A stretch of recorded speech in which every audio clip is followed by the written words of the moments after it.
Olá a todos, sejam bem-vindos à quarta aula do módulo Controle de Qualidade da disciplina Suporte Técnico em Elaboração e Implementação de Projetos.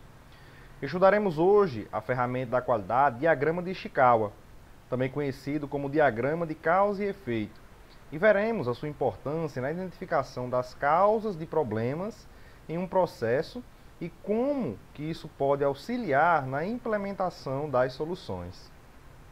O diagrama de Ishikawa ele é utilizado para revelar causas ou fatores que contribuem para alcançar um dado objetivo ou efeito.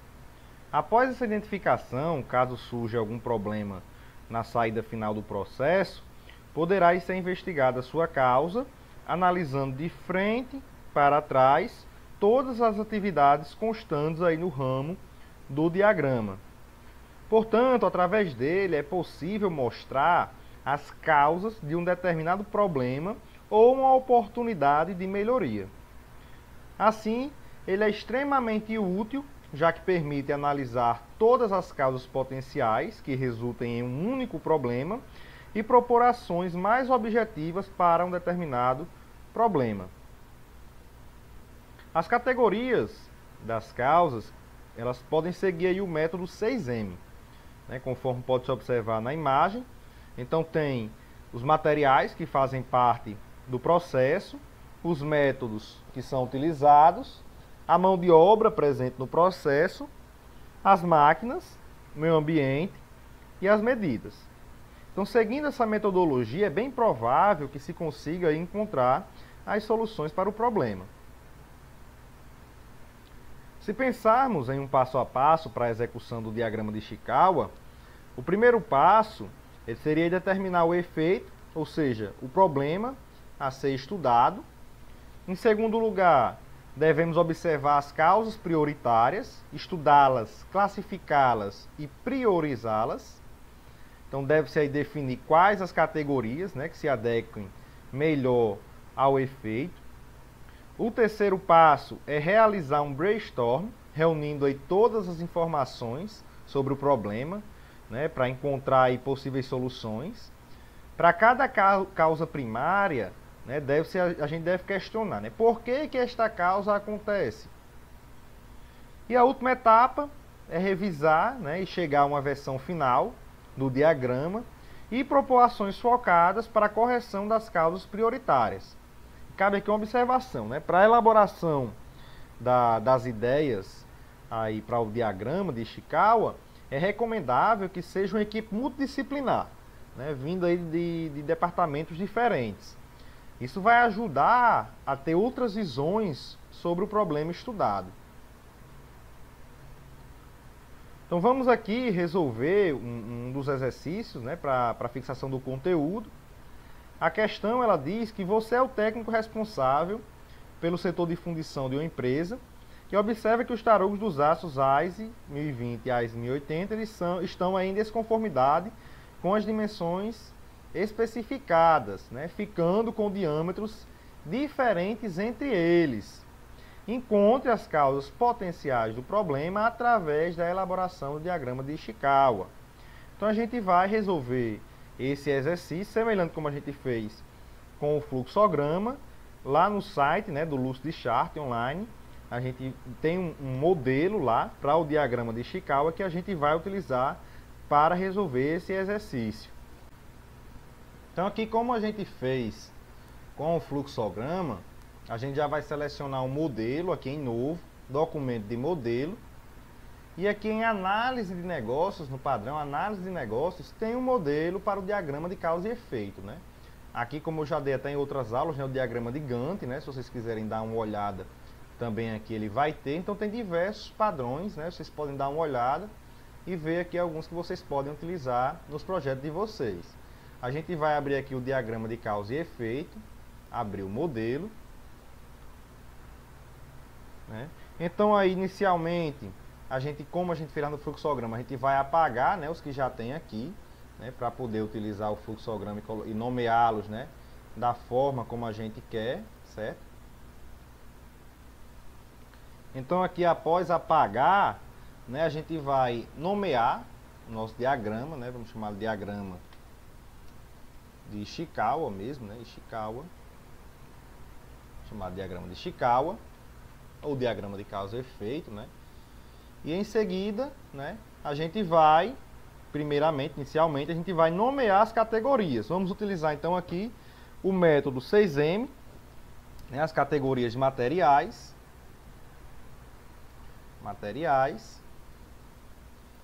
categoria de métodos, né, os métodos, metodologia utilizada. Tem também a categoria mão de obra, a categoria máquinas,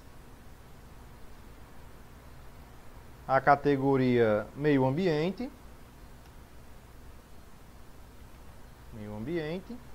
e a categoria medidas. Então, todas as categorias, né, utilizadas aqui, a gente pode aumentar aqui a fonte, né, para deixar todas iguais, em 10. Em 10 agora. Pode modificar também aqui, né, a cor, né, colocar todas elas, colocar em preto, dar um destaque melhor. Esse daqui também em preto. Esse daqui também.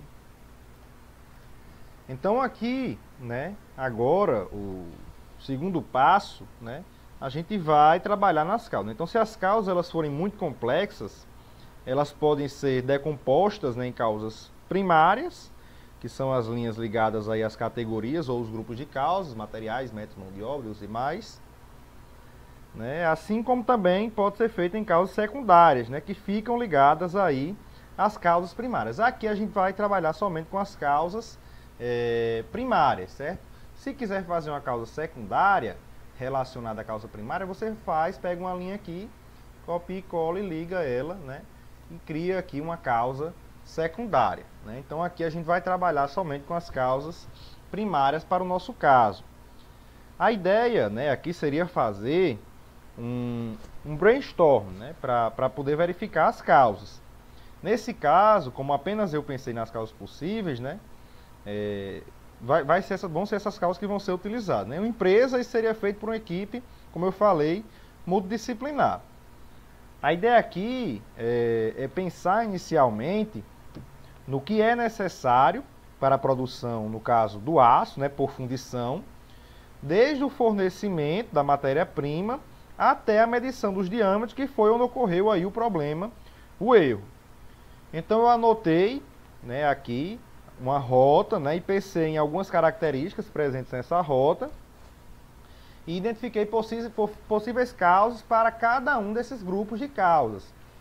No caso, para o de materiais, eu pensei, né, que uma das causas, né, do problema poderia estar relacionada ao percentual de carbono, devido ao fato, né, dos aços eles serem feitos com percentuais de carbono diferentes, e sabe-se aí, né, que aços com maior percentual de carbono, neste caso o AISE, o 1080, eles têm uma menor contração durante a solidificação no processo de fundição que os aços com menor percentual de carbono, neste caso aí o AISE 1020. Então, essa é uma causa primária relacionada aí à categoria materiais, né? Então, no caso, diferença de percentual de carbono. A gente coloca aqui diferença de percentual de carbono. Então, a gente vai colocar aqui uma caixa de texto. A gente vem aqui nessa caixa, né? Você pode utilizar tanto essa caixa de texto, como também, né, colocar um texto, né, aqui solto. Então, a gente vai colocar, nesse caso aqui, diferença de percentual de carbono. Diferença de percentual de carbono. É a primeira causa, no caso, em relação ao grupo materiais. A segunda causa, né, outra causa relacionada aí, aos materiais, poderia ser um erro na composição química do material, né? Ou seja, a matéria-prima ela pode ter sido fornecida até com composições químicas diferentes das especificadas, ou então após até o processo de fabricação, o material ele ficou com uma composição química diferente, uma composição química errada, né? Então esse é justamente, né, essa é justamente outra causa, né, que a gente pode identificar aqui, e é a composição química errada. Então a gente vai só mover aqui para baixo, posicioná-lo aqui, certo? A composição química errada. Então as causas relacionadas ao grupo de materiais estão aí completas, né? Pensei em duas aqui. Poderia se pensar, né, aqui uma causa secundária, né? Mas aí fica para uma próxima aula. Para os métodos, né, eu pensei aqui em algumas causas, né? A primeira, a pesagem dos componentes dos aços, visto aí que pode ocorrer um erro na proporção deles e afetar assim a composição, afetando, no caso, os diâmetros finais. Então, pesar os componentes seria o primeiro aqui. Vou ver aqui o texto, colocar um pouco aqui acima, para não modificar a linha. Pesar os componentes. E aqui a gente vai mover.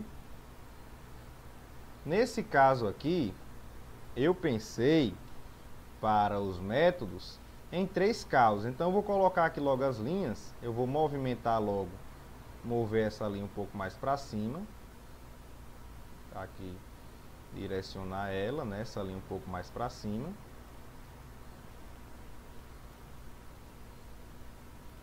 Movimentar aqui para cima um pouco.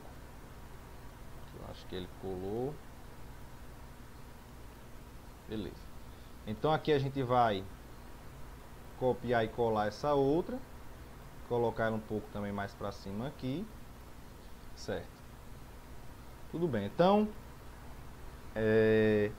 outra causa, né, a segunda causa, foi a retirada dos tarugos dos moldes, né, já que pode haver uma perda de material se ele for retirado de forma inadequada. Então, retirar os tarugos do molde, copiar esse texto aqui, depois a gente movimenta para lá. Retirar os tarugos do molde. É a segunda causa, né, relacionada aqui aos métodos. Vou movimentar ele aqui assim mesmo. A gente traz para cá para não correr o problema de tocar aqui na linha e deformar. Outra causa, a última causa aí nos métodos, ela está relacionada à limpeza dos tarugos, né? Visto aí que na retirada das carepas de óxido e das sujeiras, dependendo do processo de fundição, pode haver uma perda no diâmetro do material. Então, limpar os tarugos é outra causa também que pode afetar aí, que pode causar um problema, no caso, para a diferença no diâmetro. E aqui a gente nem colocou, né, no início, não coloquei aqui no início, mas aqui é a diferença nos diâmetros dos tarugos, né? Esse seria o problema que a gente está tentando encontrar as possíveis causas. Só baixar um pouquinho os componentes, né? Que a linha ficou junta, né? Aqui a mão de obra, né? Agora no caso relacionado a ela, né? A gente tem aí os profissionais que vão executar o trabalho. Então podemos identificar como uma das causas dessa categoria a falta de experiência do operador, que pode levar ele aí a cometer erros. Então a falta de experiência do operador, né? Falta de experiência do operador é uma das causas para a mão de obra, relacionadas ao grupo de mão de obra.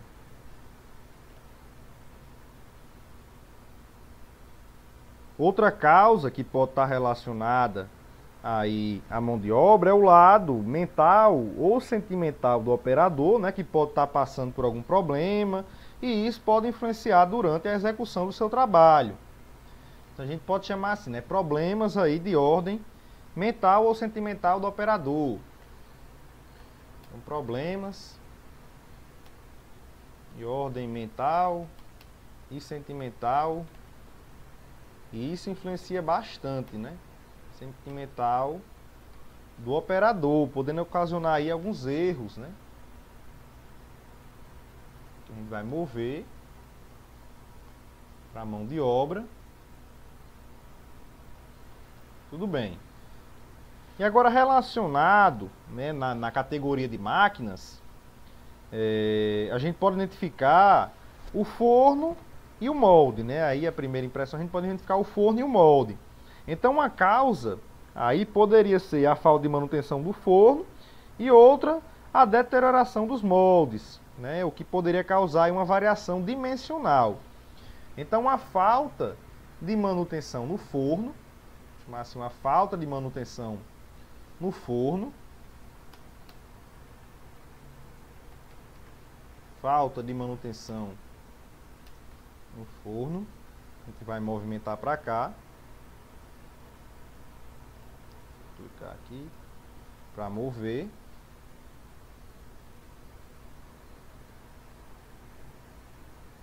para máquinas, falta de manutenção no forno. E a outra causa seria, no caso, a deterioração dos moldes. Deterioração dos moldes. E a gente vai sempre, pessoal, né? Colocando aqui, digitando um pouco mais distante, para não influenciar aqui, não deixar as linhas tortas, né? As linhas aqui para identificar as causas, né? Deterioração dos moldes. Em relação ao meio ambiente, né, a gente pode identificar causas aí como iluminação insuficiente, né, que pode levar o operador a fazer leituras erradas das medidas. Então, iluminação insuficiente pode ser uma causa. Iluminação insuficiente pode ser uma causa. A gente vai movimentar e trazer para cá, para o meio ambiente. Beleza? E também, né, outra causa aí que pode também afetar o meio ambiente é uma alteração no clima, né? Por exemplo, ela pode causar um aumento na umidade, ocasionando uma corrosão nos tarugos, sendo necessário aí retirar as camadas de óxido e vai reduzir assim o diâmetro.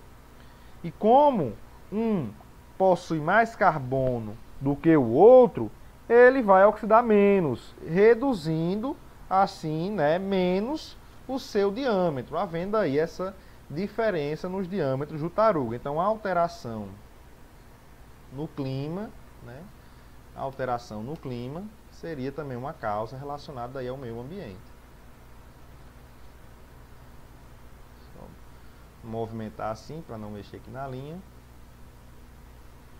Alteração no clima. E agora o último, né, relacionado aí na categoria medidas, a gente pode levar em consideração causas como instrumento descalibrado, que iria proporcionar erros nas leituras das medições, né? Então a gente teria aqui um instrumento descalibrado. Instrumento descalibrado. Vai afetando aí a leitura das medições. E também, né, outra causa relacionada às medidas, uma inspeção inadequada, né, sem o número correto de amostras, por exemplo, né, o que levaria a uma baixa confiabilidade. Então, uma inspeção inadequada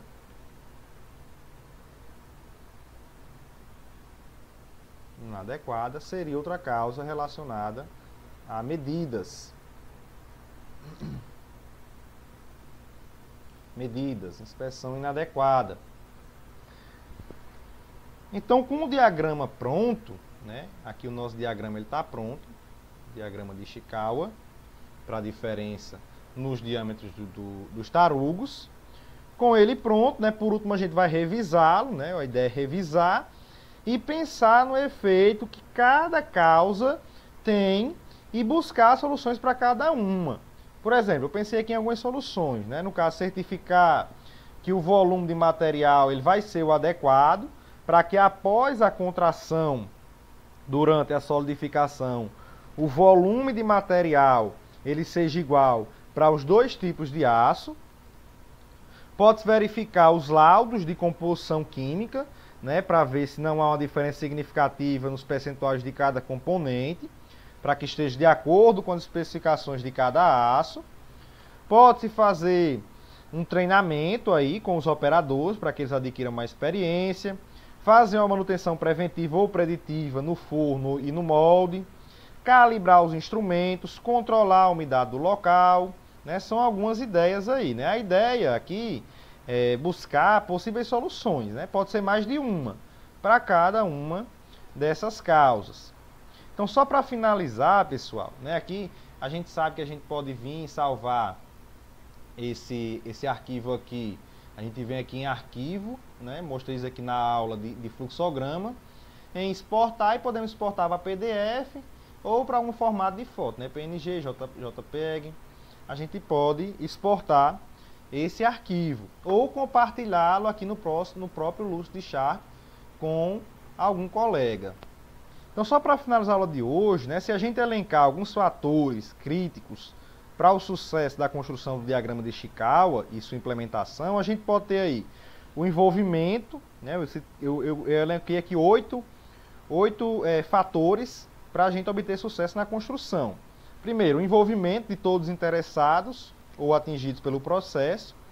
Não criticar as ideias e as sugestões. Agrupar, né? O terceiro, agrupar as causas, elas conjuntamente. Não sobrecarregar o diagrama, né? Pensando em soluções mais objetivas. A quinta, construir um diagrama para cada problema ou defeito.